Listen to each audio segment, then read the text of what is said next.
Some of us live classy lifestyles of the rich and famous, and that means flying in private jets, driving in limousines, and even going on cruises. And for those people, there hasn't been a headphone that's been able to really encompass that lifestyle. There hasn't been anything on the market until now. And that's why I'm here today with the AirPods Max. And this, my friends, this is the classy review.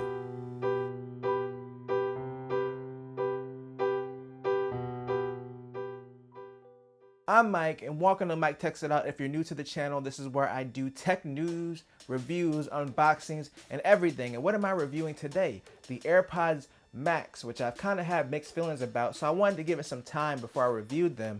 And I'm going to talk about that today. Are these $550 headphones really worth the money? Well, let's dig in. The first thing I want to talk about is design and comfort. So I really love the design for these headphones. I know it's been like a mixed bag. I think if you see them online, they don't look as good as they do in person, but just the combination of aluminum and steel, they look really classy. That's why I'm doing a classy review of them. And then I also like the fact that it has the mesh headband and the ear cups. I think for one, that adds a bit of playfulness to the design. And two, it makes them really comfortable because these are heavy headphones. And honestly, I had the Sony WH-1000 XM3s before, and these are more comfortable than them, even though they are heavier. Now, the one thing I will say, if you have sudden head movements, they definitely will slip. If they slip about a half an inch because of the accelerometer, it does cause the music to pause. That's just one thing that I've noticed. But as far as wearing them for long periods of time, my ears not getting sweaty, these things are awesome. They're really comfortable. I really love the design. That's one thing that I think Apple nailed with these headphones, and they feel like they're gonna last for a very long time. So these do not feel cheap. They definitely feel up to par with the quality that you would expect for this amount of money. Now let's hop into the next section, which is features. And these do share a lot of features with the AirPods and the AirPods Pro, which, you know, that's why they're called the AirPods Max. So like I mentioned before, if you take them off, they will pause, or if you slide them too far in your ear, they'll also pause. They also do the automatic switching between Apple devices, like if you have an iPhone or an iPad or a Mac. Now I did notice a slight issue with this. Like I was editing a podcast on my Mac, so I was using them wirelessly, and then I was also pulling up a camera feed on my iPhone, and it kept automatically switching to my phone even though I didn't want it to, because I was actively listening to the podcast while I was editing it. And speaking of that, the Bluetooth latency is great. Like I was able to edit a podcast using wireless audio. Now it's not good enough to, edit music or maybe even edit videos with, but it's pretty close as one of the best headphones as far as like Bluetooth latency. I mean, the same can be said about the AirPods Pro and the AirPods as well, but Apple did a really good job as far as that. But for the issue that I experienced, it would be nice if they had the prompt pop up every time like you were using the headphones and you wanted them to switch to your other device. It's like sometimes it pops up. It seems to pop up on the Mac more often, like on my MacBook, than it does for the iPhone or the iPad. But I think it should pop up every time. If you're actively listening to something, it should pop up. I know that would ruin some of the Apple magic of the automatic switching, but it's also very annoying when they switch and you don't want them to. So I think that needs to be improved. But otherwise, the switching is pretty seamless between devices. Which, speaking of switching between devices, that is an Apple feature. So if you were to buy these headphones and use them outside of the Apple ecosystem, then they just work as standard Bluetooth headphones. And even worse, they can only pair to one device, and that's kind of a lot for $550. So this is definitely an Apple-centric headphone if you're thinking about getting them outside of the Apple ecosystem. There are some other cheaper options from Sony and Bose that would probably work better and allow you to pair like two devices. If you're using these outside of the Apple ecosystem, then of course you're not gonna have the automatic switching like you would if you had Apple devices, and also you only get to pair to one device, and certain features don't work, like spatial audio, which is basically like simulating surround sound, and it calibrates with your phone screen. So if you're listening to something and your phone screen's over here, this is where the audio is going to be coming from, and everything's going to align with the phone. I actually tried it out, so when you move the phone around, like it kind of says this is where the front audio should be at, and it does a really good job. Like spatial audio is awesome, and I'm glad that Samsung's coming out with a similar feature for their new Galaxy Buds, because that means that more content that supports spatial audio will become available, and that's another killer feature. But like I said, if you use it outside the Apple ecosystem, you don't get that. And of course, with these being high-end headphones, they do support active noise canceling, which is very good. Like I say it's on par with my Sonys that I had before. And the one thing that I like way better than Sony's is that you just hit this button and it turns noise canceling on or off. I know Sony had the thing where you put your hand over the ear cup, but it never worked that well for me.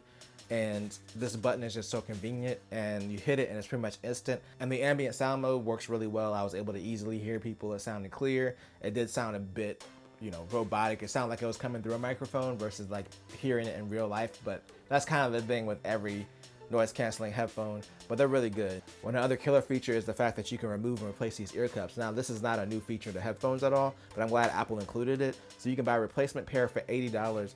And I think even if you don't want to, you know, get a different color and do it for fashion, just having these over the years, like, you know, these will probably last you a long time. These ear cups are going to get nasty and dirty, and eventually you can just pop them out and replace them. So that's just a nice feature to have. Hopefully when they come out with a second model, they'll still continue to make ear cups for these, or they'll still be the same, because yeah, I can see people having these headphones for a long time considering how good the build quality is. Before I continue to the next section, make sure to subscribe if you're enjoying the content, because I do content like this all the time. All right. And also a free pro tip, make sure to delete footage from your camera before you start recording a review so you don't run out of space. Anyway, the next thing I want to talk about is wired audio. I gave it its own section because it's such a weird thing. For one, you have to buy this $35 Lightning to 3.5 millimeter cable. And I read reviews before I bought it, and everybody said that, oh, it's not a braided cable, it's cheap. It doesn't have to be braided to be an expensive cable, but yeah, this is pretty cheap. This thing is super thin. I feel like I can accidentally cut it in half with a fingernail. And just for comparison, these are the EarPods, the one that used to come with the iPhone, you know, like these $10 headphones. And they're as thin as the wire that connects like the individual earbuds. Like, it's ridiculous how thin this cable is. And then this part doesn't feel super sturdy either, the part that you plug into whatever device, the 3.5 millimeter connection. The headphone jack on my computer is pretty tight, so there have been a few times where I've been worried, like pulling this thing out, that it's gonna break off in my front headphone jack on my computer, which would be awful. So yeah, this thing for $35, I did get a $5 discount because Amazon had it on sale. It's terrible. This is definitely not worth the money, but considering that you have to have it if you want wired audio for these headphones, or the Beats Pro, which I think this was what the cable was originally made for, you don't have much options. Hopefully the third-party market catches up soon and then get some better options than this, because this is pretty terrible. I did buy the cable though, and it works, and the wired audio sounds really good for these headphones. Like, the cable does its job. The other thing that's weird about it though is there's certain things that these headphones do wired that makes me think that having a wired audio option was definitely an afterthought for Apple when they were creating these headphones. For one, when you plug them in, if you take them off, it'll stop playing whatever content.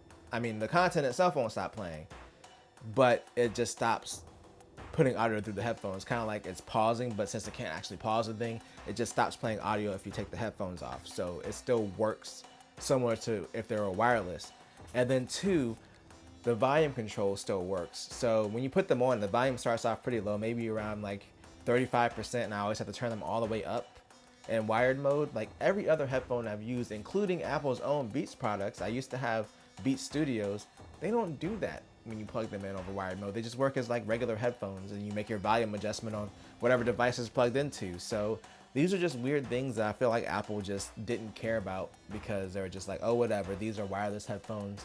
You know, if they want to use them wired, they can go out and buy this expensive cable that's low quality and deal with all the weirdness that we decided to leave in there. So yeah, that's another thing that I found really strange. Neither of these are deal breakers, but like, come on, like so many other companies got this right. It's just weird that you would just leave those features enabled for wired mode. So the next thing I want to hop into briefly is audio quality. Now, I'm not an audio expert, so I'm not going to sit here and break down, you know, all the audio and do the quality test. There are other videos on YouTube for that, but I will say that the audio sounds really good, and especially in comparison to the headphones they're competing against, like the Sony and Bose's. My Sonys, they do sound a little bit better. They sound clearer at higher volumes, and even at lower volumes, if you have a good quality audio file, these do sound a little bit clearer, probably because they have bigger drivers than my Sony headphones do. But otherwise, they sound very similar. Like, they don't sound that much better. They sound a little bit better, but at the same time, you won't be disappointed with the audio quality. Like, if you're worried that these headphones are going to disappoint you, I guarantee you they won't. They sound really good. The next item I want to talk about is battery life. So I'm already used to my Sonys, which have 10 more hours of battery life than these. They have 30 hours. These have 20. And then on top of that, Apple made the brilliant decision to not allow you to turn the headphones off and make you put them back in the case to go to sleep. Well, the issue is, from what I've read, they actually don't go to sleep until 24 hours of inactivity. So for me, this has been my personal experience. There's a lot of times I go to use these headphones and I barely use them and they're completely dead. Like I plug them in and I get the do sound that you get when like AirPods are dead. And I'm like, how are they dead? I've used them once and they were fully charged before I used them. And it's because my MacBook throughout the day, it'll wake up when I receive notifications because I have it set to unlock with my Apple Watch. So I think that it's just connecting to the MacBook every time that it wakes up when I get some kind of notification, and that's causing the battery to drain. Now, of course, I could just disable unlock with Apple Watch or whatever, blah, blah, blah. But the point is, I shouldn't have to. You should just be able to turn the headphones off. Like, this has created such an issue. Like, Apple just over-engineered such a simple solution to just let you turn the headphones off. Like, a power button right here, please. I'm just joking. They could just reprogram some of the other existing buttons. Like maybe you just press these two and hold it and it turns it off. That'd be nice. Just give us some option to turn it off other than putting it back in the case, because even when you put it back in the case, they don't fully turn off. So as a result of that, like, yeah, the battery life has suffered. So this is kind of a heads up if you do have some kind of weird situation, like where you have a device that goes off all the time. Like you get a lot of notifications. The headphones may still stay connected to them and they might drain the battery. That's just been my experience so far. I haven't watched any other reviews or anything because I don't like to before I record my review. So I don't know how others have experienced these headphones or have had the same experience. But yeah, there's been at least 5 or 6 times where I've gone to use them and they've been just inexplicably dead. So, and they've been sitting there in the case, so it's frustrating. I also read if you put the ear cups on wrong, that can cause the batteries to drain as well. So I did reseat the ear cups just in case anybody's curious about that. But the battery drain has been a huge issue for me. All right, the last thing I want to go over is the controversial included carrying / protection case that doesn't offer any protection. So a lot of people were hating on the case initially, and it's not a great case, I'll admit that. Like as far as like protection is not great. I think Apple was really going for convenience since they decided to tie, powering the headphones off with the case, which doesn't really do that, but putting them in sleep mode. And I will say they are convenient, and I probably would just use the case anyway, just to have some additional protection while they're at home. Now, as a travel case, yeah, it's pretty awful. The bottom's open or whatever, but as like a general, I'm keeping it around the house case. I don't want them to get scratched if I leave them on a desk. This actually works pretty well. I don't really mind the case. A lot of people hate it. It's fine. Now, at $550, I think they should have put this in there along with a travel case because, other companies have really good travel cases that come with their headphones, and this is kind of like blah. Now, there are some third-party options that are coming out. There's one in particular that I saw that's going to be $100, and it actually has the magnets in there that puts the headphones in sleep mode. But at the same time, you're already paying $550. You shouldn't have to pay another $100 or however much to get a third-party case because this case failed to do what it's supposed to do, or Apple failed to include an actual good case for protection when you're traveling. So the case itself, like I said, I like it. If I was like going to, I don't know, maybe if I was going to the car dealership or something like that, then I would use this case. But if I was going on a flight, I would definitely want something that was better than this. So overall, I really like the headphones, despite the weird issues, even with the battery drain issue that happens sometimes. I like the headphones a lot. Now, if you're outside of the Apple ecosystem, I wouldn't really recommend them because you'll lose most of the features if you're not in Apple's ecosystem. Like there are other options that will probably work better with your phone if you have like an Android phone, like the Bose 700s or QC35-2s or the Sony WH-1000XM4s.